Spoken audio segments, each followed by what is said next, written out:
So in this video, I just want to quickly address what Bootstrap is and what it includes, just for people that are just learning it and aren't really sure, what it entails and what it is. So Bootstrap is an open source front end or UI framework, also sometimes called a CSS framework. And it was created for very fast web development, or should I say user interface development. And it gives us tons of tools to create websites and application UIs. And we get all types of utility classes for margin and padding, typography, and so on, as well as component classes that are basically like pre-made templates for things like alerts, progress bars, etc. We also get built-in JavaScript widgets and plugins, and easy to use mobile first responsive grid system. And to do stuff like this from scratch with pure HTML and custom CSS would take a lot of time and a lot of knowledge. And Bootstrap makes this very easy. So this brings us to the advantages of Bootstrap. So one, it is browser compatible. This is a huge one. Your own custom CSS may not look right in all browsers, but Bootstrap has basically been tailored to be completely compatible in all modern browsers. It also promotes much faster development with pre-made classes and styling, as well as a responsive grid. It's great for developers that aren't so good at design and UI. Maybe you're a back-end server-side programmer, but you're not really good with creating user interfaces and design and stuff like that, and Bootstrap is great for that. It's also very easy to learn, as you'll find out, and it is responsive by nature, so you don't have to write all kinds of media queries. You can simply use the grid, and you just have a responsive website. So there's a few different ways to install Bootstrap. One is using the CDN, or the Content Delivery Network. This is what we'll be doing for the most part. It's very fast because files are served from high capacity infrastructures. It doesn't bog up your server, and it can boost performance and save money. So unless you're compiling your own files from SAS, a CDN is the way to go, and that's what we'll mostly be doing aside from the project where we compile our SAS, at least for the CSS.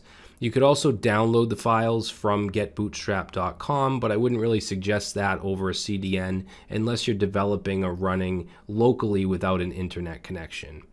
And then finally, you can use a package manager like NPM, which is Node Package Manager, or something like Yarn.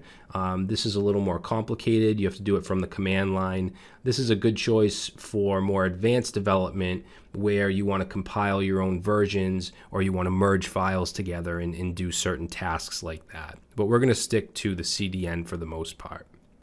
So now I'm just going to quickly go over some of the features of Bootstrap, some of the utilities, the components, and so on, just very quickly. So we have the grid system, which uses flex blocks, is completely responsive. We have text and typography classes for things like alignment and font sizing. We have positioning classes. We can have classes to display things as blocks or inline blocks. We have spacing classes for margin and padding on top, bottom, any sides we want, different units of measurement. We have sizing classes for widths and heights, alignment for text and other elements, colors for backgrounds and text and buttons, and plenty of other things. We have image classes for fitting images in their containers, for making images circular, things like that. And then responsive utilities. So for instance, if we wanted something to only show on small screens or large screens, we could do that as well. And then we have shadow classes, we have different border classes, and a whole bunch of other stuff that you're going to learn. Now, as far as CSS components, we have classes for forms and input groups. As you probably know, default HTML forms are very, very ugly, so Bootstrap gives us the ability to make them look much better. Same with tables. Tables are very ugly in HTML. We have special classes to create like striped tables or bordered tables, stuff like that. List groups is a really nice way to display unordered lists or ordered lists, or side menus, things like that.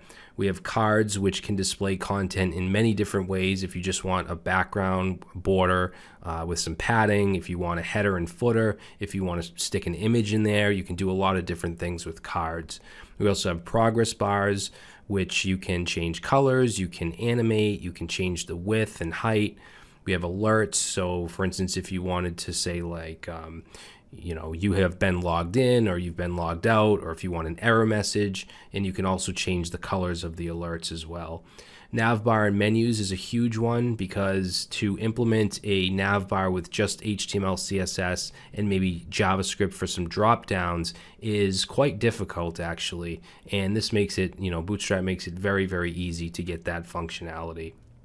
We also have buttons and button groups, pagination, media objects for like news sites and blogs, a Jumbotron, which is like a big showcase area that will, you can put headings and buttons and all kinds of stuff in. Badges, so badges go really well with list groups. If you wanted a list of categories and you want to put like the number of posts in that category inside a badge, you could do something like that. And then for JavaScript widgets, we have a really nice carousel slider where we can have indicators, we can have arrows, we can set options. So if we wanted to go faster or slower, things like that, we can actually control that within jQuery. We also have collapsible accordions. If we wanted just a basic button to make another piece of content collapse or slide down, we could do that. We also have full-fledged accordion widgets as well. Modals are basically like pop-ups that can fade in nicely, and you can put whatever you want in them, images, forms, just text, whatever you'd like. Tooltips, so if you want to hover over something and have a nice tooltip show up. Popovers are very similar to tooltips. And then we also have Scroll Spy, which will allow you to scroll through your content and then have that piece of content highlight that area in the nav menu, which is really nice. And we're also going to implement a little bit of custom jQuery to achieve smooth scrolling in our themes, in our projects. All right, so that's a really quick summary of what Bootstrap includes. If you're confused, don't worry about it. We're going to go through everything one by one, and we're going to, in the next video, just talk a little bit about what's changed from Bootstrap 3 to 4, and then we'll go ahead and get started setting up our text editor.